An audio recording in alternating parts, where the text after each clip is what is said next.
لوگوں سے عزتیں تلاش کرتے ہو تو وہ کیا تمہیں عزت دیں گے؟ وہ تو کل اچھا کہتے ہیں، پرسوں برا کہنے لگ جاتے ہیں۔ لوگوں کے سامنے گڈ بک میں آنا چاہو گے تو وہ تو سویرے تمہارے بارے میں کچھ کہیں گے، شام کچھ اور کہیں گے۔ اپنی روحانی زندگی آباد کریں، اپنے مسلح کو وقت دیں، اور دنیا سے چھپ کر، اس موبائل کو بند کر کے، اور اپنے آپ سے بھی چھپ کے اور تنہا ہو کے، چھپا کے سارا کچھ اپنے آنسو اپنے رب کی بارگاہ میں پیش کریں، اس کے حضور حاضری دیں۔ سنو نا ترمذی کی حدیث، اور اسے یاد رکھنا، نبی پاک علیہ السلام نے فرمایا اپنے دکھ لوگوں کے سامنے نہ بیان کرنا، سیٹھوں نوابوں کو نہ بتاتے پھرنا، دنیا داروں کے سامنے جا کے نہ رونا کہ میں تکلیف میں ہوں۔ فرمایا اگر دنیا داروں کو دکھ بتاؤ گے رب تمہیں کبھی غنی نہیں کرے گا، اور لوگ ہیں کہ الٹا مذاق اڑائیں گے۔ آپ کی جس سے بڑی پکی یاری ہے نا، پکی، وہ تب تک پکی ہے جب تک آپ نے 50,000 مانگا نہیں، اور جس وقت آپ نے کہہ دیا کہ میں مجبور ہوں میری مدد کر، تو پھر ختم ہو گئی دوستی۔ لوگوں کی تعلقات آپ کے ساتھ تب تک ہیں جب تک آپ ان سے کوئی ضرورت وابستہ نہیں کرتے۔ کریم محبوب فرمانے لگے بندوں کے سامنے دکھ نہ بیان کرنا، اللہ تجھے کبھی غنی نہیں کرے گا۔ تو اپنے دکھ اپنے رب کو بتا، تو دعائیں مانگ، تو اس کی بارگاہ میں حاضر ہو، تو اس کے حضور عرض کر۔ فرمایا اپنے دکھ اپنے رب کو بتا، وہ جلدی کرے یا دیر سے کرے تجھے ساری دنیا سے بے نیاز کر دے گا، تجھے کسی کا محتاج نہیں رہنے دے گا۔ اپنے مسلح کو، اپنی دعاؤں، ایک بزرگ فرماتے ہیں میں نے دعا مانگنے کا طریقہ اپنی بیوی سے سیکھا۔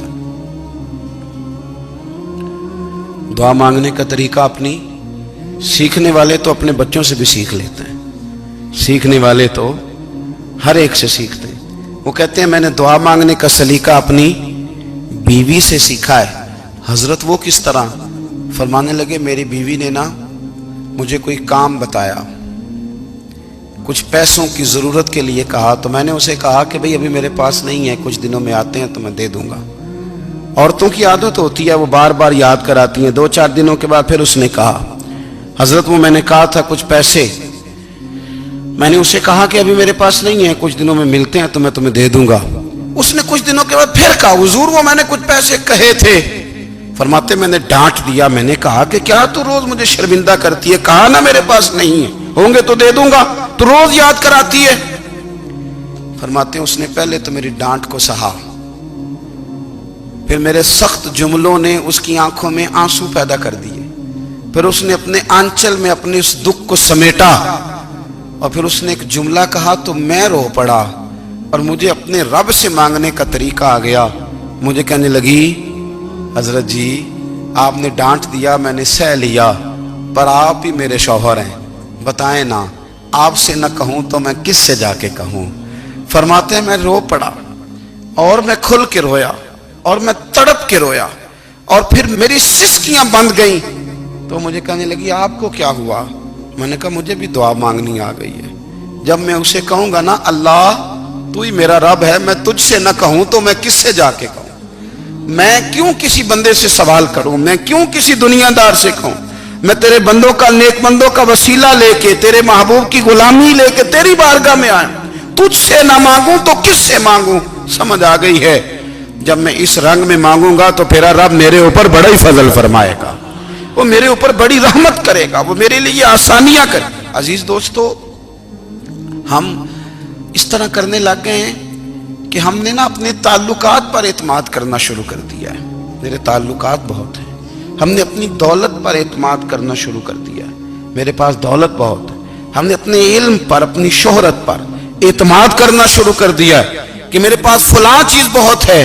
یاد رکھنا جب بے نیاز اپنی صفت بے نیازی دکھاتا ہے تو بڑی بڑی دولتوں والے مجبور نظر آتے ہیں۔ بھائیو جب انسان کا رشتہ اپنے مالک کے ساتھ ہوتا ہے پھر تو غم بھی کچھ نہیں کہتے، پریشانیاں بھی کچھ نہیں کہتی، پھر تو زندگی صبر والی، پھر تو زندگی توکل والی، پھر تو زندگی بھروسے والی، پھر انسان اپنے آپ کو رسوا نہیں کرتا، دنیا داروں سے امیدیں اس کی ختم ہو جاتی، امیدیں اللہ رسول سے لگا لیتا ہے، مضبوط ہو جاتا ہے، مضبوط، طاقتور ہو جاتا ہے، خوددار ہو جاتا ہے، باوقار باعزت ہو جاتا ہے۔ حضرت بہلول دانا رحمت اللہ علیہ بیٹھے تھے تو ہارون رشید حج کر کے آ رہا تھا، تو رستے میں حضرت شیخ سے ملاقات ہو گئی تو السلام علیکم کے بعد کہنے لگا حضور کوئی حکم ہو تو بتائیے گا. تو حضرت بہلول دانا فرمانے لگے تیرا رب کون ہے؟ اس نے کہا اللہ. تو فرمایا میرا کون ہے؟ کہا اللہ. فرمانے لگے تو بڑا ہی بیوقوف ہے، کیا تو یہ سمجھتا ہے کہ رب ہارون رشید کو تو دے گا اور بہلول دانا کو بھول جائے گا؟ تیرا بھی وہی رب ہے، میرا بھی وہی رب ہے. اس نے اگر تجھے دے کے آزمایا ہے تو ہو سکتا ہے مجھے نہ دے کے آزما رہا ہو. جب اس کی حکمت کے تقاضے ہوں گے تو عطا کرے گا اور دے گا. تو جا اپنا کام کر. بھائی اپنی روحانی زندگی، اپنی عبادات، اپنے وظائف، اپنے روزمرہ کے معاملات، اپنی دعائیں، اپنا استغفار. دیکھو کوئی مشکل کام تو نہیں 2 رکوع ہیں سورہ واقعہ کہ اگر رات کو پڑھ لی جائے تو. میں کس طرح یہ بات بیان کروں کہ تعویذ بانٹنا آسان ہے اور وظیفہ بتانا مشکل ہے. سارا دن تعویذ بانٹیں تو لوگ لینے کو تیار ہیں، اور اگر آپ وظیفہ بتائیں تو کہتے ہیں تو مشکل کام ہے. او خدا کے بندے، اگر آپ کا تعلق قرآن پاک کے ساتھ مضبوط ہو، قرآن پاک کے ساتھ اگر آپ کا رشتہ ہو، لوگ سفارشیں ڈھونڈتے ہیں نا دنیا میں، کوئی تعلق مل جائے تو میرا کام ہو جائے. دنیا میں اتنا مشکل معاملہ ہے، آخرت میں مجھے بتائیے گا کتنا مشکل معاملہ ہوگا. میرے نبی پاک صلی اللہ تعالی علیہ وسلم نے فرمایا جو لوگ سورہ ملک پڑھا کرتے تھے نا، سورہ ملک، یہ سورت ملک قیامت میں ان کی سفارش کرے گی، اور اس طرح کرے گی کہ کہے گی اے اللہ یہاں اس بندے کو جنت میں داخل کر دے یا مجھے قرآن پاک سے علیحدہ کر دے. تو رب فرمائے گا جا اس کا دامن تھام کے اسے جنت تک پہنچایا. آپ بات کو سمجھیں، جب آپ کے تعلقات اپنے معاملات کے ساتھ مضبوط ہوں گے، یہ نبی کریم نے وعدہ کیا ہے کہ تو سورت واقعہ پڑھ تیرے گھر میں فاقہ نہیں آئے گا. حضرت عبداللہ ابن مسعود رضی اللہ تعالیٰ عنہ بیمار تھے تو حضرت عثمان غنی رضی اللہ تعالیٰ عنہ تیمارداری کے لیے تشریف لے گئے اور جا کر کے کہا کہ آپ بڑے بیمار ہیں، آپ کی بیٹیاں زیادہ ہیں، میں چاہتا ہوں کہ خزانے میں سے کچھ مدد کروں. تو سیدنا عبداللہ ابن مسعود رضی اللہ تعالیٰ عنہ اٹھ کے بیٹھ گئے اور کہنے لگے امیر المومنین اللہ آپ کو میری طرف سے، میری بیٹیوں کی طرف سے بہتر صلہ دے. میری بیٹیوں کو کسی خزانے کی ضرورت نہیں، میں نے انہیں خزانہ دے دیا ہے. کہا جناب آپ نے کون سا خزانہ دیا ہے، میں آپ کے مالی معاملات کو جانتا ہوں. تو فرمانے لگے امیر المومنین میرے نبی کریم نے فرمایا ہے جو سورت واقعہ پڑھے اسے کبھی فاقہ نہیں آتا.